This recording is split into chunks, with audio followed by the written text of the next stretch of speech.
we have taken two classes on your taxation. Now or today we will read ability to pay theory. This is the principle of direct tax. We have three principles of direct tax. One is cost of service theory. This theory says that whatever the service government gives us, we have to pay for it. Again, the benefit theory is that theory in which we find that the benefit the people enjoy must have to pay for that the tax. In both cases, we find that tax is a price. Price is paid to government as a commercial revenue, as we know earlier. And in this case, the price is proportional, and so that the tax is proportional to benefit. But this should not be the principle of taxation. Again, tax is regressive also, because the more benefit or service is necessary for the poor people. So poor people has to pay more tax as compared to the rich. But the principle should be progressive one, in which rich should pay more tax as compared to poor. But in these two theories, we find the tax is regressive.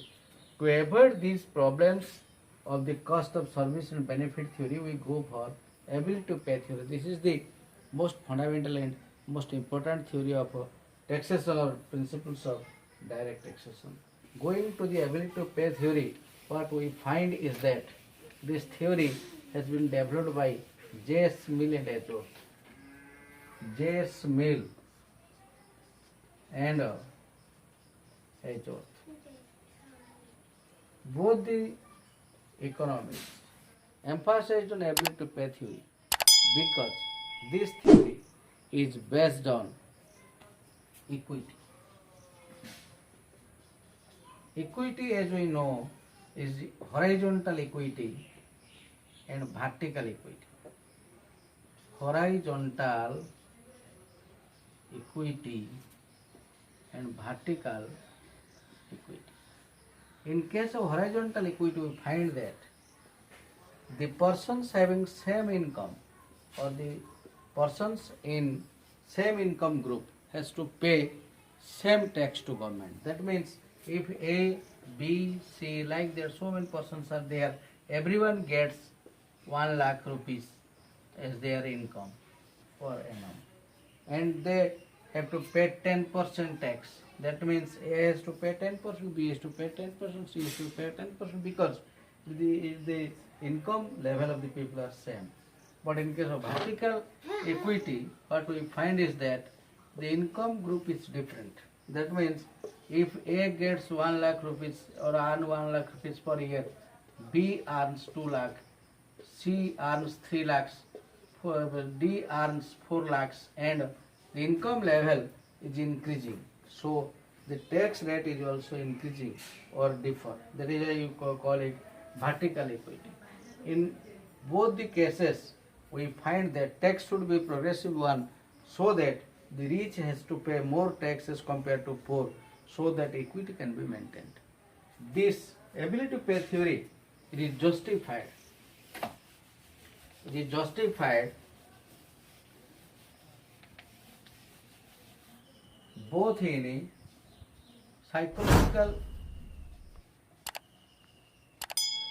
or subjective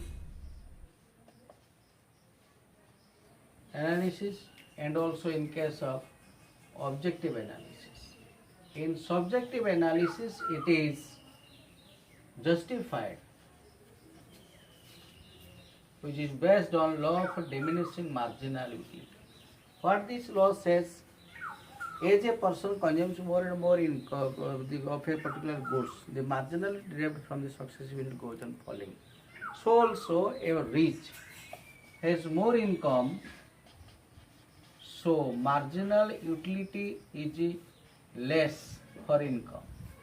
But poor has less income, marginal utility is more. So whenever rich pays more, he sacrificed by his the psychological pinch for paying tax is very less as compared to the poor. In case of objective also, we find that the faculties of taxation like property, income, more is property, more is income, more is tax, and less is income, less is tax.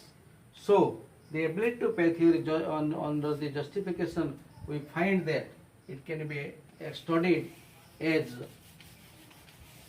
two heads. One is subjective approach and another one is objective approach. In subjective approach, we have three principles. One is equal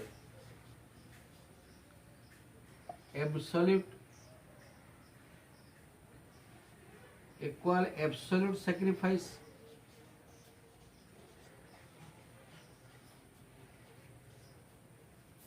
Number two is equal proportional sacrifice, and another one is equal marginal sacrifice. Equal marginal sacrifice. What this equal absolute sacrifice theory says? This theory says that after paying tax,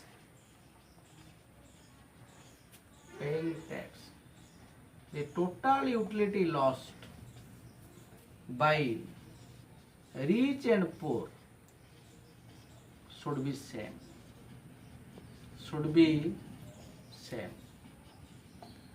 That means utility of y minus utility of y minus t of rich equal to utility of y minus utility of y minus t of poor. That means utility of y is the total utility earned by a person when he gets income. Y minus t means the net income after payment of tax. It means that the utility of the net utility, total utility lost by the rich, so also this person shows the totality lost by the poor. Equal absolute sacrifice compares the total utility lost by rich and poor should be same after payment of tax. This is equal absolute sacrifice. For example, let a person has 2 lakhs of income. This is a rich person. Here is poor person 1 lakh of income per annum. You should not feel that the poor person is not a poor, not a beggar. He is also a taxpayer, but a comparison of the income, we find that the poor has a less income as compared to the rich. For example, now the poor pays 60,000 of rupees as tax, and poor pays more, rich pays more. That is why he pays 70,000. That means rich pays 70,000 of tax out of 2 lakhs, and poor pays 60,000 out of 1 lakh. We find that the rich pays more, but this shows that the tax is progressive, but it is not so progressive as it should be. That is why we go for comparison of this theory of this sacrifice. So we will go to equal proportional sacrifice. Now, going to equal proportional sacrifice. Proportional sacrifice.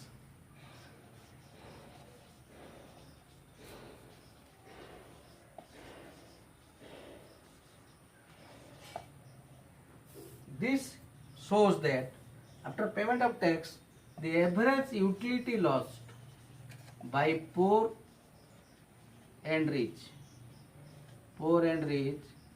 should be same. For this, the principle is that utility of y minus utility of y minus t by utility of y of rich is equal to utility of y minus utility of y minus t by utility of y of poor. What does it mean? Rich pays the tax utility of y minus t out of utility of y, out of his income.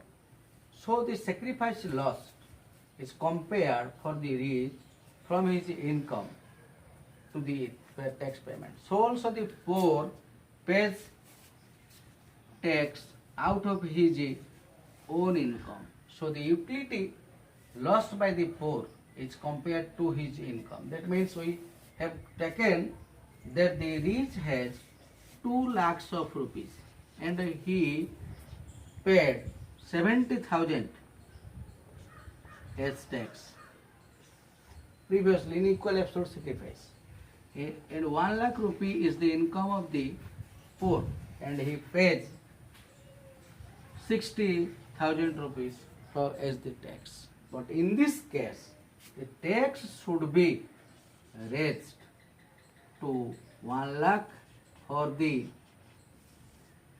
rich and it should be reduced to 50,000 for the poor.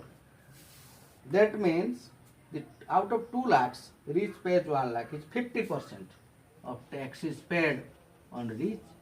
So also, poor pays 50,000 out of 1 lakh means 50% he has also paid. The tax is compared as a proportion to the income paid. That is why it is called equally proportional sacrifice. And in this case, the poor pays less as compared to equal absolute sacrifice theory, and poor pays more as compared to the equal absolute sacrifice theory. So tax is more progressive again in this case. Now we will go for the last one. This is equal marginal sacrifice. This is also most important theory, and this theory is otherwise called, ability to pay theory is otherwise called equal sacrifice theory, big marginal sacrifice theory, because of equal marginal sacrifice principle. What does this theory says? The derivative of the marginal or change in tax payment. Whenever income of the poor rich rises, so also poor rises. The rich has additional more income as compared to the previous one. So he has to pay more taxes as compared to equal proportional sacrifice, and poor has less increment in income, so he has to pay less tax as compared to equal proportional sacrifice read earlier. So in this case, the tax is most progressive, and in this case, tax is paid by the poor is very less. That is why we always go for equal marginal sacrifice as compared to equal absolute and also equal proportional sacrifice. We have explained equal absolute sacrifice, equal proportional sacrifice and equal marginal sacrifice. And this table shows in case of equal absolute sacrifice, the tax is progressive. But in case of proportional sacrifice, tax is more progressive, equal to most progressive. That means the tax incidence or the tax burden in case of equal absolute sacrifice, the rich has less, proportional it is more, and in case of marginal it is most progressive. So tax should be progressive and rich should pay more if we follow equal marginal sacrifice principle. So ability to pay theory otherwise called equal marginal sacrifice principle. Coming to the diagram, we find that this diagram says the same thing as the table says. In this diagram, we find that income curve, income is shown in the x-axis, and the marginal utility and total utility is shown in y-axis. And why we find that the income of the rich is OR and poor is OP, and government left OZ amount of income as tax exemption limit. Tax exemption limit. So, and government want to have ORT amount of tax to be collected from the citizen of the country. RT. Following equal absolute sacrifice, what we find is that before that we should see The total utility earned by the rich is FB and total utility earned by the poor is GF before tax.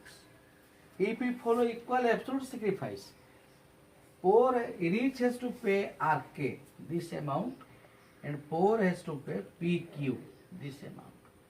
RK plus PQ is, we find that RT amount of a tax, and the sacrifice lost in this case, equal absolute sacrifice, is this, and in case of poor it is this FJ.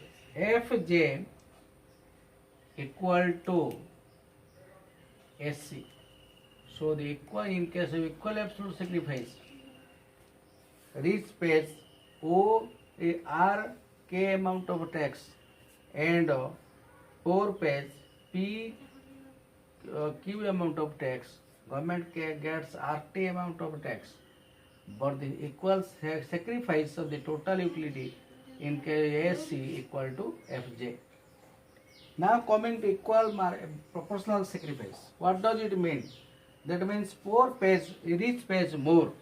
So rich pays RL and poor pays less than before. Poor pays PQ, now he pays PN. So we find that PN amount is less than PQ amount, which he paid earlier in case of equal absolute sacrifice, and in case of rich he has to pay more RL than before. So RL plus PN equal to RT. Government gets the same amount, but the sacrifice loss of the poor is higher, but the rich is higher, but the poor is lower. Again, to the equal marginal sacrifice says that the rich pays RM amount of tax and P pays PM amount of tax.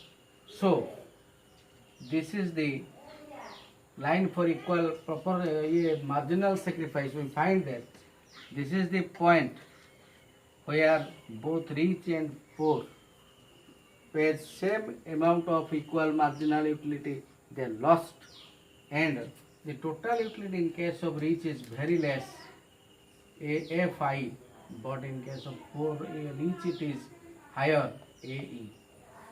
So in this case we find that poor pays very less as compared to the rich, and rich pays more, but the sacrifice lost in case of rich is higher and in case of poor is very lower. So equal marginal sacrifice is better as compared to equal absolute sacrifice and equal proportional sacrifice. This what we explained here is that subjective approach of ability to pay. This is subjective approach has some criticisms, some limitations also. Limitation very clear. The sacrifice of the tax is psychological in nature. Psychology of the person cannot be measured. How can we compare the sacrifice lost by the poor and rich, and we compare that rich bears less burden as compared to the poor? So the problem is that marginal utility or marginal disutility cannot be measured. Again, they cannot be compared and cannot be compared. So we find that subjective approach is just for understanding, but we have to go for objective approach to impose tax. In case of objective approach, we find that the faculty of taxes, objective approach, we find the faculties. What are the faculties here? One is income. Higher income means higher tax. Lower income means lower tax. So also property. So also wealth. In these three cases we find higher is the income, property and wealth, lower is the tax. higher is the income, property and wealth, higher is the tax, and lower is the income, tax, property, lower is the tax. But in case of family size, what we find is that more is the family size, less is the tax, and less is the family size, more is the tax. In case of objective approach, we compare these four cases to know the ability of the taxpayer and how much to be taxed and how much to be, what should be the tax rate. But the important factor is here that a person having same income may not bear same amount of tax burden, because the income a person earns from his property of the parental property is the income earned by him just sitting idle. But a person while working and earning the same amount of income from the parental property of the other person, the tax burden in case of both the two may be same, but the sacrifice is different. The person who is working and earning has to bear more burden as compared to the income earned by a person from his parental property. However, the ability to pay theory also has some criticism. This is the basic principles of direct tax theory, because the direct tax is more progressive, and how it is more progressive it is explained by ability to pay theory. So we find that equal absolute sacrifice theory is progressive, but proportional sacrifice is more progressive and marginal sacrifice is most progressive. So we follow marginal sacrifice theory or the equal marginal sacrifice to fix or to decide the tax rate and the tax to be collected from the citizen of the country. This is all about the taxation or the direct principle direct taxation or ability to pay theory. Thank you all.